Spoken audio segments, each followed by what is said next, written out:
अस्सलाम वालेकुम students. I hope आप सब बहुत अच्छे होंगे। चैप्टर 3 हम कर रहे थे और चैप्टर 3 के अंदर हमने इलास्टिसिटी ऑफ डिमांड वाला अपना पोर्शन कंप्लीट कर लिया था। ठीक है, हमने इलास्टिसिटी ऑफ डिमांड वाले पोर्शन में डिफरेंट इलास्टिसिटी ऑफ डिमांड पढ़ी, जिसमें हमने कहा कि प्राइस इलास्टिसिटी ऑफ डिमांड हो सकती है, आपके सिलेबस में भी है। इनकम इलास्टिसिटी ऑफ डिमांड हो सकती है, आपके सिलेबस में भी है। और क्रॉस इलास्टिसिटी ऑफ डिमांड हो सकती है, वो भी आपके सिलेबस में। हमने इन तीनों कॉन्सेप्ट्स को बड़ी ही डिटेल में डिस्कस कर लिया। आज हम सप्लाई वाला एरिया वो कवर करने जा रहे हैं। इलास्टिसिटी ऑफ सप्लाई आपके सिलेबस में प्राइस इलास्टिसिटी ऑफ सप्लाई जो है वही है, और इसी को हम जो है वो कवर करने जा रहे हैं। जिस बच्चे को इलास्टिसिटी ऑफ डिमांड का कॉन्सेप्ट अच्छे से समझ आ गया है, ठीक है, उसको प्राइस इलास्टिसिटी ऑफ डिमांड अगर समझ आया है तो इनकम इलास्टिसिटी ऑफ डिमांड और क्रॉस इलास्टिसिटी ऑफ डिमांड भी समझ आ गया होगा। और उस बच्चे के लिए इलास्टिसिटी ऑफ सप्लाई समझना भी नहायत ही आसान रहेगा। ठीक है, सेम वही कॉन्सेप्ट जैसे हमने चैप्टर 2 में देखा था कि जब हमें डिमांड लॉ ऑफ डिमांड समझ आ गया तो लॉ ऑफ सप्लाई बिल्कुल वही कॉन्सेप्ट से बट ऑपोजिट डायरेक्शन में बात होती थी हमेशा। तो सेम यहाँ पे भी जब हम बात करेंगे तो हमने जैसे चैप्टर 3 के स्टार्ट में degrees of elasticity of demand पढ़ी थी, अब हम degrees of elasticity of supply पढ़ेंगे। सेम वही कॉन्सेप्ट होंगे। फिर जब इलास्टिसिटी ऑफ सप्लाई यानी प्राइस इलास्टिसिटी ऑफ सप्लाई की बात करेंगे तो वो भी सेम वही कॉन्सेप्ट होंगे जो हम वहां पे करके हैं।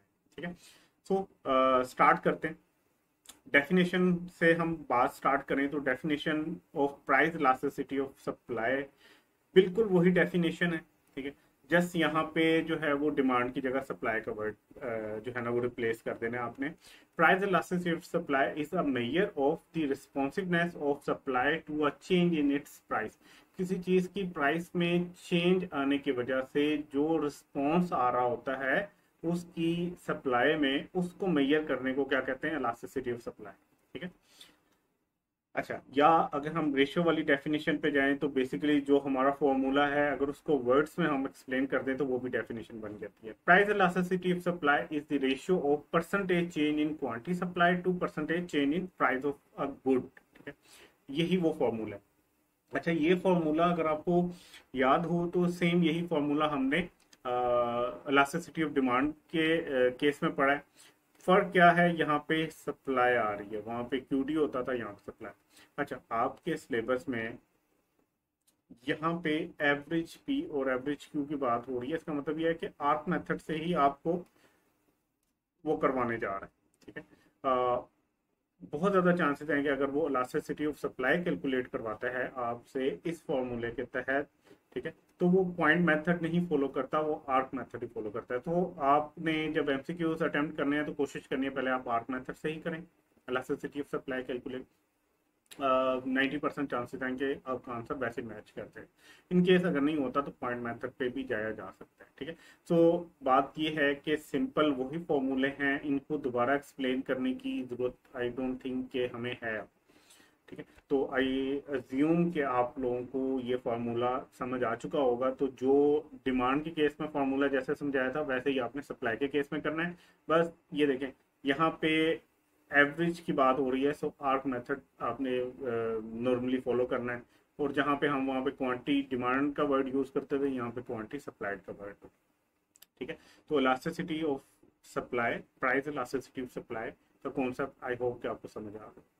अच्छा, अब हम इसकी डिग्रीज की बात कर लेते हैं।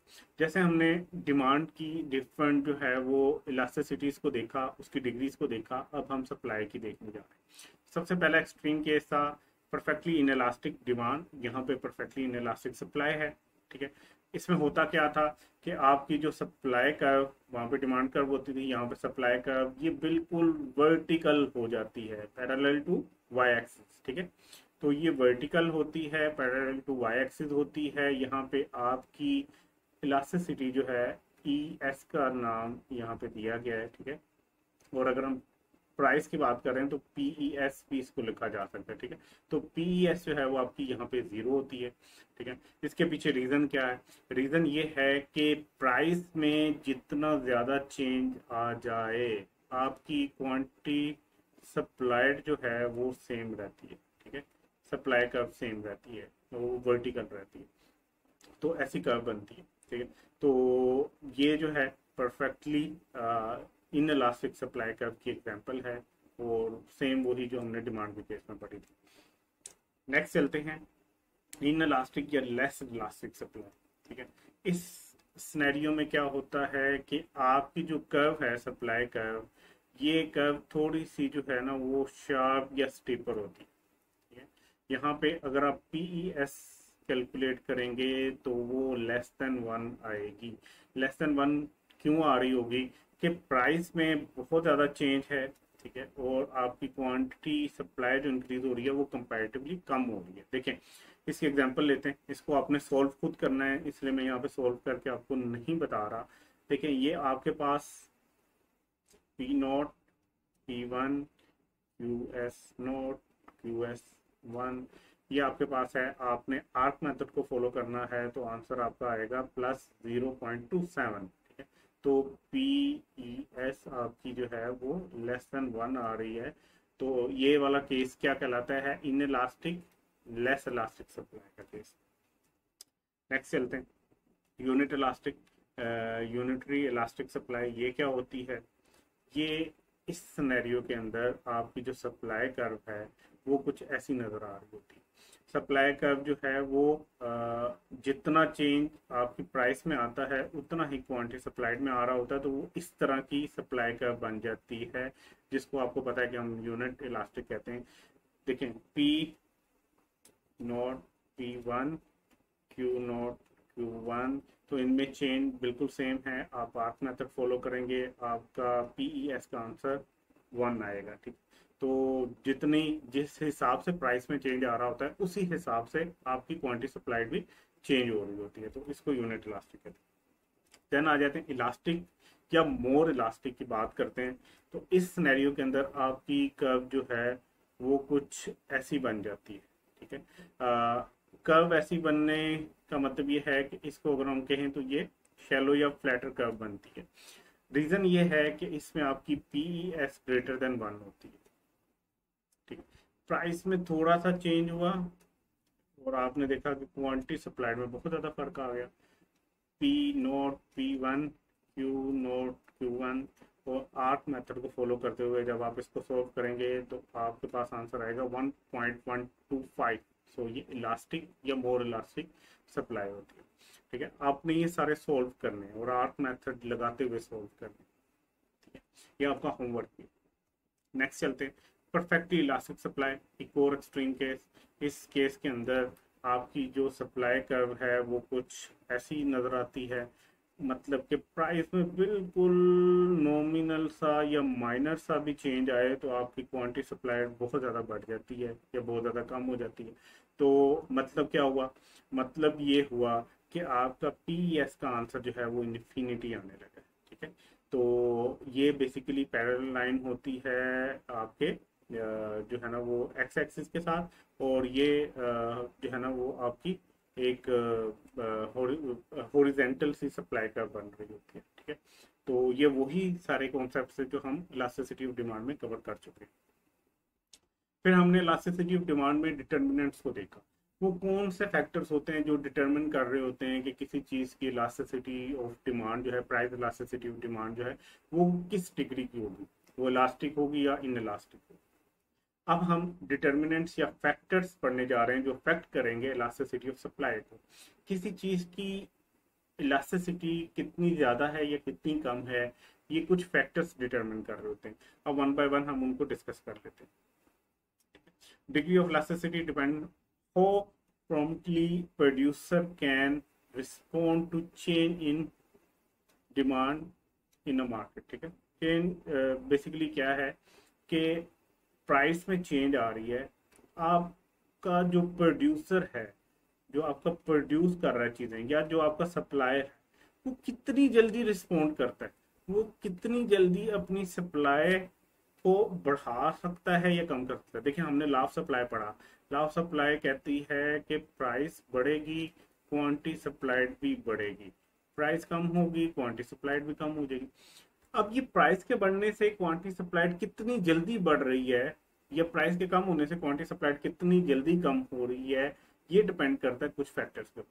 ठीक है, इलास्टिसिटी की जो डिग्री होगी ये डिपेंड कर रहा होगा कि आपका जो सेलर है, आपका जो सप्लायर है, आपका जो प्रोड्यूसर है, वो कितनी जल्दी प्राइस के अगेंस्ट रिस्पॉन्ड कर सकता है।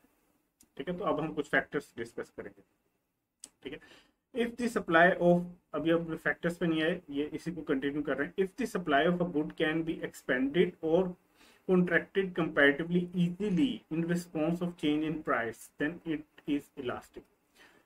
वो कहता है कि अगर कोई ऐसा सिनेरियो है जिसमें प्राइस बढ़ते हुए या कम होते हुए आप उसकी क्वांटिटी सप्लाइड को बहुत जल्दी बढ़ा दो या कम कर दो, आप जितनी जल्दी रिस्पॉन्ड करोगे, इसका मतलब यह है कि उसकी इलास्टिसिटी ऑफ सप्लाई उतनी इलास्टिक है। और अगर आपको टाइम लगता है, ठीक है, आपको चेंज करते हुए, प्राइस में चेंज आने के बायस जो आपने सप्लाई में चेंज लाना है उसको लाते हुए, रिस्पॉन्ड करते हुए उसमें आपको टाइम लग रहा है, तो उसका मतलब यह है कि आपकी सप्लाई इनइलास्टिक है। फैक्टर्स पे आ जाते हैं। सबसे पहला फैक्टर आपका है कॉस्ट ऑफ प्रोडक्शन।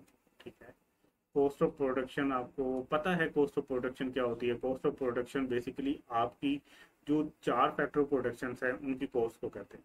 ठीक है, if the cost of production is low, अगर वो कॉस्ट ऑफ प्रोडक्शन कम है, it's supply will be elastic, तो उसकी सप्लाई इलास्टिक होगी। अब आपने याद रखना है, अगर किसी भी चीज की कॉस्ट ऑफ प्रोडक्शन कम है, ठीक है, तो वो गुड हमेशा पीईएस जो होगी उसकी वो इलास्टिक होगी, और अगर ये ज्यादा है तो वो इनइलास्टिक होगी। इसके पीछे लॉजिक है, देखो आप एक चीज बना रहे हो, उस चीज को बनाते हुए आपको से 10 रुपए सिर्फ कॉस्ट आती है। फॉर एग्जाम्पल हम कहते हैं माचिस की एक डिब्बी बना रहे हैं, उसको बनाते हुए से हम अंदाजे से कह रहे हैं कि उसको 10 रुपए आपको कॉस्ट आती है, उसमें आपके सारे फैक्टर्स पूरे हो रहे हैं। ठीक है, वो टोटल कॉस्ट ऑफ प्रोडक्शन। अब माचिस की प्राइस क्या है? वो से हम कहते हैं 20 रुपए की एक डिब्बी है, और आपको बनाते हुए 10 रुपए की कॉस्ट आती है। माचिस की प्राइस होगी 50 रुपए, एक बड़ी नॉमिनल कॉस्ट है उसको बनाने की, तो आपके पास ज्यादा फंड्स लाना, मैनेज करना आसान हो जाएगा। मतलब 10 रुपए की एक बनती है, आप कैसे उधार पकड़ के भी बहुत सारी माचिसें बना सकते हैं। ठीक है, इसका मतलब यह कि प्राइस बड़ी, आपने बड़ी जल्दी रिस्पॉन्ड किया, क्यों? क्योंकि उसकी कॉस्ट ऑफ प्रोडक्शन कम थी। इसी की निस्बत अगर हम ये देखें कि एक बहुत फरारी स्पोर्ट कार, कोई भी बहुत जो है ना बड़ी कंपनी की स्पोर्ट्स कार है, उस स्पोर्ट्स कार की प्राइस एकदम 3 गुना हो गई, क्योंकि उसकी डिमांड बहुत ज्यादा हो रही थी मार्केट में। बट उस कंपनी की एक कैपेसिटी होगी उसको बनाने की, से वो महीने के अंदर सिर्फ 4 गाड़ियां बना रहे। क्यों? क्योंकि एक गाड़ी को बनाते हुए उनको लाखों डॉलर्स लग रहे होंगे उनके। अब पता चला कि भाई प्राइस उसकी 4 गुना हो गई है, स्टिल उस कंपनी को फंड्स मैनेज करने के लिए, अपनी कॉस्ट ऑफ प्रोटेक्शन को मीट करने के लिए कहीं ना कहीं से फंड्स अरेंज करने पड़ेंगे, और वो अरेंज करना बहुत ज्यादा मुश्किल होगा, क्योंकि एक गाड़ी की प्राइस ही लाखों यूएसडी में जा रही होगी, बड़े लेवल की उसकी कॉस्ट होगी। तो एक गाड़ी बनाना भी, एक गाड़ी ऐड भी करना, उसकी कॉस्ट ऑफ प्रोडक्शन को मीट करना एक बड़ा चैलेंज है। सो उस सिनेरियो में आपको जो है ना वो टाइम ज़्यादा लग रहा होता है। तो अगर आपकी कॉस्ट ऑफ प्रोडक्शन जो है वो हाई है तो सप्लाई इन इलास्टिक होगी। ठीक है, उसमें अगर प्राइस बढ़ गई है, 4 गुना भी हो गया है, तो अगर आप मीट करना चाहते हो वहाँ पे कस्टमर की डिमांड को, तो आपको टाइम लगेगा मीट करते हुए। आपको बैंकों से लोन लेने पड़ सकते हैं, आपको कहीं से उधार लेना पड़ सकता है, आपको नई फैक्ट्री बनाना पड़ सकती है, आपको नई लेबर्स लेके आना पड़ सकते हैं, और लेबर्स भी एक गाड़ी को बनाते हुए बेशुमार लग सकते हैं बनिस्बत इसके कि एक माचिस की डिब्बी बनाने। So simple concept, cost of production जिसकी हाई है उसकी प्राइस इलास्टिसिटी ऑफ सप्लाई क्या होगी? इनइलास्टिक, और अगर उसकी कॉस्ट ऑफ प्रोडक्शन कम है तो इलास्टिक। अच्छा, नेक्स्ट पॉइंट पे चलते हैं। नेक्स्ट पॉइंट है number of firms in the industry. वहां पे कितने लोग बैठे हुए हैं जो वो सेम चीज बना रहे हैं या बेच रहे हैं।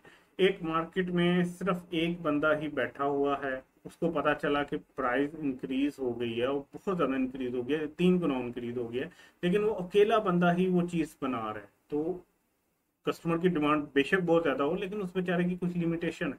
वो अकेला बंदा बैठा हुआ है, उसके पास एक खास प्लांट या मशीनरी होगी जिसके ऊपर वो चीजें बनाता होगा, उसके पास एक खास लेवल का स्टाफ होगा, कैपिटल होगा, लैंड होगी।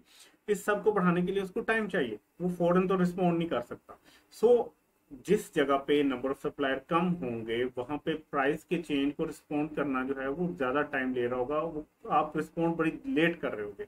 तो लोअर सेलर जहां पे भी होंगे, नंबर ऑफ सेलर जहां पे कम होंगे, वहां पे डिमांड, सॉरी, सप्लाई जो है वो इनइलास्टिक होगी। और जहां पे नंबर ऑफ सेलर्स ज्यादा होंगे इंडस्ट्री के अंदर, तो मोर इलास्टिक होगी उसके साथ, ठीक है, क्योंकि वो एक बेचारा मीट नहीं कर रहा होगा ना, 10-15 और सेलर्स बैठे होंगे, वो जैसे प्राइस बढ़ेगी वो उनके पास हो सकता है थोड़ा सा कैपेसिटी बढ़ी हो तो वो ज्यादा चीजें बनाने लग जाएंगे। सो जितने ज्यादा लोग वो चीज बेच रहे होंगे उतना प्राइस का रिस्पॉन्स तेजी से आएगा सप्लाई की सूरत।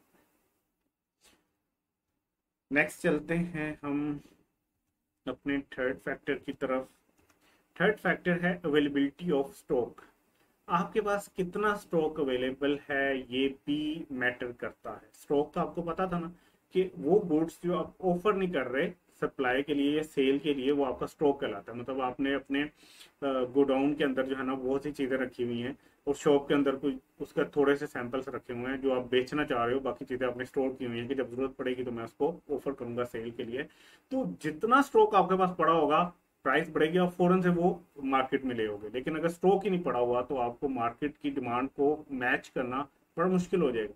बेशक प्राइस बढ़ रही हो लेकिन आप सप्लाई नहीं कर सकोगे, आपको पहले मंगवाना पड़ेगा, उसमें टाइम लगेगा। तो ये सारी चीजें मैटर करती हैं। अगर स्टॉक पड़ा है फर्म के पास तो सप्लाई जल्दी वो पूरी कर सकता है, तो उस केस के अंदर इलास्टिक होगी। प्राइस में चेंज हुआ फौरन से सप्लाई मार्केट में है। आपने देखा होगा जो कुछ चीजें होती हैं जो स्टोर की होती हैं लोगों ने, आटा वगैरह, वो जैसे ही प्राइस शूट अप करती है वो आटा मार्केट में मिलना शुरू हो जाता है। लेकिन अगर वो मार्केट में स्टोर ही किसी ने ना किया हो तो आटा दोबारा से बनाने के लिए उनको पूरी एक फसल लेके आनी पड़ेगी।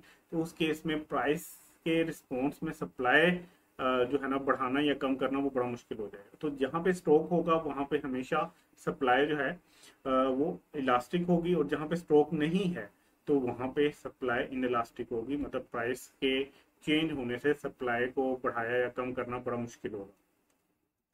नेक्स्ट पॉइंट की तरफ आ जाते हैं, existence of spare capacity. Spare capacity होती क्या है? एक फैक्ट्री है, ठीक है, से ये एक फैक्ट्री है और इस फैक्ट्री के अंदर ना 3 प्लांट लगे। प्लांट का मतलब क्या है कि मशीनरी जिसपे आप कोई चीज बना से हम कहते हैं इस प्लांट के ऊपर ना, इस मशीन के ऊपर, ये जो इसके अंदर 3 मशीनें हैं, ठीक है, ये क्योंकि छोटा आपको नजर आ रहा है तो इसमें मैं ये मशीन बना नहीं सकता 3, ठीक है। तो ये मशीनें हैं भाई, ये मशीन है भाई, ये यहाँ पे स्विच बोर्ड के साथ चल रही है। अच्छा, ये 3 मशीनें हैं मेरे पास, ठीक है। उन 3 मशीनों के ऊपर जो है मैं एक ही चीज बना सकता हूँ, बट मैंने अभी सिर्फ एक मशीन चालू की हुई है क्योंकि मार्केट में वो चीज़ इतनी ज़्यादा बिक नहीं रही। हाँ, मेरे पास कैपेसिटी है कि मैं यहाँ पे भी बना सकता हूँ, इस मशीन पे भी चीज़ें बना सकता हूँ, बट जैसे आपको पता है इंडस्ट्री पाकिस्तान में भी आजकल आपको पता चल रहा होगा कि टेक्सटाइल मिलें बंद हो रही हैं। उनके पास प्लांट पड़ा होगा, मशीनरी पड़ी होगी, लेकिन वो बंद कर रहे हैं क्योंकि उनकी चीज़ नहीं बिक रही होगी, वो एक्सपोर्ट नहीं हो रही। वो चीज़ बना भी रही हैं तो मार्केट में किसी के पास पैसे नहीं है कि वो खरीद सके। सो हो सकता है हम कह रहे हैं कि 2 मशीनें फारिग पड़ी हैं, एक मशीन से ही वो मार्केट की डिमांड पूरी करने के लिए चीज़ें बना के सप्लाई कर रहा है, ठीक है, प्रोड्यूसर। अब ये उसके पास है, इसका मतलब ये है कि उसके पास कैपेसिटी अभी स्पेयर पड़ी है, फालतू कैपेसिटी है कि वो मजीद चीजें बना सकता है। से एक मशीन के ऊपर वो 100 यूनिट्स बनाता है महीने के अंदर, वो बेचता है। अगर वो ये मशीन यूज करे तो 100 इस पे भी बना सकता है, 100 इस पे बना सकता है, लेकिन वो बना नहीं रहा। उसके पास 200 यूनिट बनाने की स्पेयर कैपेसिटी है। हो सकता है उसके पास स्टाफ भी एक्स्ट्रा खड़ा हो, लेकिन उसने उसको छुट्टियां दी हों कि भाई अभी काम नहीं है, आप लोग घर जाके रेस्ट करो, मैं अभी एक मशीन ही चलाऊंगा, इसी की डिमांड को मैं पूरा कर रहा हूँ, इससे ज़्यादा मुझे बना के सप्लाई करने की ज़रूरत नहीं है। सप्लाई ज़्यादा करूंगा तो प्राइस और कम हो जाएगी, ठीक है। तो वो बस जितनी डिमांड है उतनी को मीट कर रहा है, मतलब एक खास प्राइस के ऊपर वो कहता है मैं सिर्फ ये 100 यूनिट्स ही ऑफर करूँ। अच्छा, प्राइस यकदम शूट अप कर गई, बहुत ज़्यादा बढ़ गई। आप मुझे बताएं इस प्राइस में चेंज आने को रिस्पॉन्ड आसानी से किया जा सकता है? उसके पास भाई 2 मशीनें हैं, वो इसको चला लेगा, जैसे उसको पता चलेगा प्राइस वो इसको भी चला लेगा। सो जहां पे इंडस्ट्री के अंदर स्पेयर कैपेसिटी होती है, ठीक है, तो उस केस में हमेशा सप्लाई जो है वो इलास्टिक होती है, ठीक है। फर्म इंक्रीज कर सकती है सप्लाई को, जो उसके पास वैकेंट फैक्टर्स पड़े हैं, सारे फैक्टर प्रोडक्शन जो भी बेकार पड़े हैं उनको यूटिलाइज करते हुए वो सप्लाई बढ़ा सकती है। लेकिन अगर ये सिनेरियो ऐसे होता कि बहुत अच्छे से इसकी कंपनी चल रही होती और इसने ये सारे प्लांट्स यूज किए होते, वो एक टाइम पे 300 यूनिट ही प्रोड्यूस कर रहा होता और प्राइस शूट कर जाती, तो भाई उसके पास तो कैपेसिटी नहीं है, स्पेयर कैपेसिटी नहीं है, उसकी सारी कैपेसिटी यूटिलाइज हो गई है। अब अगर वो सप्लाई बढ़ाना चाहता है तो उसको नया प्लांट खरीदना पड़ेगा, जिसके लिए हो सकता है उसको बैंक से लोन लेना पड़े, नया स्टाफ हायर करना पड़ेगा, हो सकता है नई फैक्ट्री के लिए जगह ढूंढनी पड़े, उसके ऊपर उसको बिल्डिंग बनानी पड़े, ठीक है, हो सकते हैं नए पार्टनर ढूंढने पड़े। तो सारे फैक्टर प्रोडक्शन उसके पास वेकेंट तो है नहीं, वो सारे यूज हो रहे हैं, तो नए लाने के लिए उसको टाइम लगेगा। सो जहाँ पे स्पेयर कैपेसिटी है वहां पे प्राइस को रिस्पॉन्ड जल्दी किया जा सकता है, तो इलास्टिक होगी, price elasticity of supply elastic होगी जहाँ पे स्पेयर कैपेसिटी, और जहाँ पे स्पेयर कैपेसिटी नहीं है वहां पे इन इलास्टिक होगी। ठीक, सो नेक्स्ट हमारा फैक्टर है ईज ऑफ स्विचिंग रिसोर्सेज। ठीक है, ईज ऑफ स्विचिंग रिसोर्सेज का मतलब क्या है? ईज का मतलब होता है आसानी, कितनी आसानी से आप अपने फैक्टर ऑफ प्रोडक्शन को एक गुड से स्विच करके दूसरी गुड पे ला सकते हैं। ठीक है, फॉर एग्जांपल एक फैक्ट्री है और उस फैक्ट्री के अंदर वो उसके पास एक ये मशीन है, ठीक है, और एक ये मशीन, इस मशीन के ऊपर ना वो बना रहा है भाई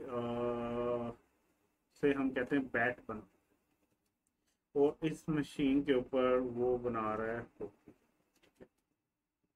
तो होकी बना रहा है और बैट बना, ठीक है, इसके लिए रॉ मटेरियल ऑलमोस्ट सेम ही चाहिए होगा।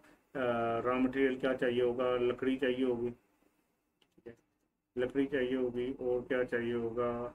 ये ऐसे लग रहा है डोट के बकरी लिखा, नहीं बकरी नहीं है, लकड़ी है, लकड़ी चाहिए होगी, ग्रिप चाहिए होगी, ठीक है, जो उसके हैंडल पे लग रही होगी, स्टिकर्स वगैरह चाहिए होंगे, ठीक है, ये कुछ इस तरह का रॉ मटेरियल चाहिए होगा। रॉ मटेरियल के बाद उसके पास जो है ना वो लेबर होगी, वो लेबर बैट बना रही होगी, से 10 बंदे इधर काम कर रहे हैं, 10 बंदे इधर काम कर रहे हैं। ये जो है ना ये एक मशीन है जिसके ऊपर वो पहले लकड़ी को काटते होंगे, उसके बाद उसको शेप में लेके आते होंगे, उसके बाद उसको जो है ना रिफाइन करते होंगे, फिनिशिंग टाइप देते होंगे, उसके बाद उसको पॉलिश करके स्टिकर लगा के वो चीज़ मार्केट में भेज देते होंगे। अच्छा, अब दोनों खास प्राइस पे बिक रहे होंगे, बैट भी एक खास प्राइस पे मार्केट में बिक रहा होगा, हॉकी भी एक खास प्राइस पे बिक रही होगी, और दोनों जगह पे 10-10 लेबर लगा के वो चल रहा है, दोनों की प्राइस तकरीबन सेम होगी, डिमांड भी सेम। एकदम से प्राइस शूट अप कर जाए बैट की, पाकिस्तान मौजूदा हो जाए, कोई वर्ल्ड कप जीत जाए, या कोई ऐसा सिनेरियो हो जाए कि भाई वो जीत गया, तो डिमांड, लोग पागल हो गए, उन्होंने कहा बैट ही लेना है, बैट ही लेना है। हॉकी तो खैर वैसे कोई नहीं पूछता, लेकिन हम सिनेरियो ऐसा बना रहे थे कि सेम डिमांड से करें, इसकी प्राइस बढ़ गई। अब इस बेचारे के पास एक प्लांट था, इसके पास स्पेयर कैपेसिटी नहीं है, जो हमने ऊपर वाला पॉइंट पढ़ा। हाँ, ये कर सकता है कि इसकी प्राइस उस हिसाब से नहीं बढ़ी, इस पर प्रॉफिट उसको कम मिल रहा होगा, इस पर अब प्रॉफिट वो ज़्यादा कमा सकता है अगर ज़्यादा बैट बेचे। वो ये कर सकता है जो इसकी रिसोर्सेज हैं सारी वो बैट बनाने पे यूज़ कर सकता है। अब यहाँ पे हॉकी ना बनाए, वो बैट बनाना शुरू कर दे।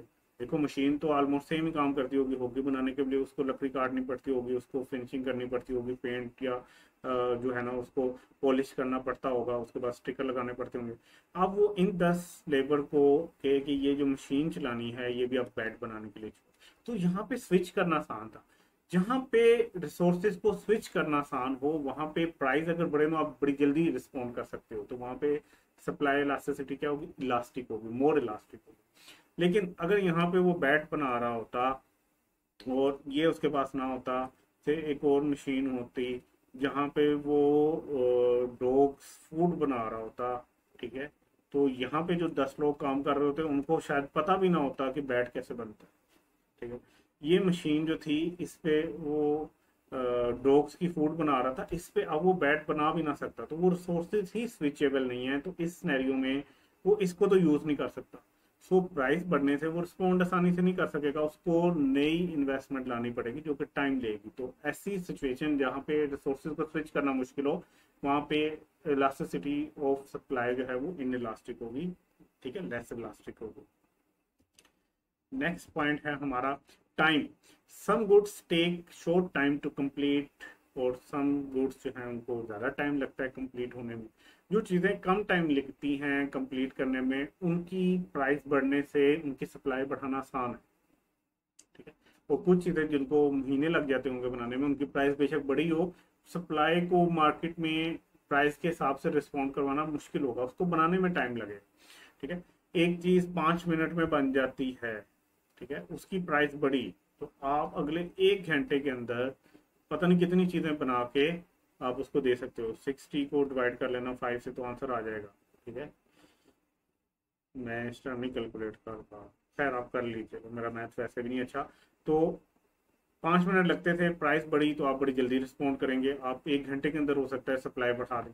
लेकिन एक चीज़ को बनाने में 5 साल लग जाते हैं, उसकी प्राइस बढ़ गई तो भाई आपको टाइम लगे। क्यों? क्योंकि उसकी प्रोडक्शन में टाइम लगता है।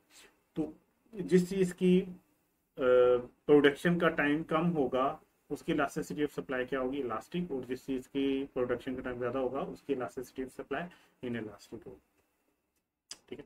तो आई होप कि आपको डिटर्मिनेंट्स समझ आ गए होंगे, आपको डिग्री ऑफ इलास्टिसिटी भी समझ आ गई होगी। नहीं आई तो एक दफ़ा दोबारा सुन लीजिएगा, इंशाल्लाह आ जाएगी। अपना ख्याल रखिएगा, मिलते हैं नेक्स्ट लेक्चर में। अल्लाह हाफिज़।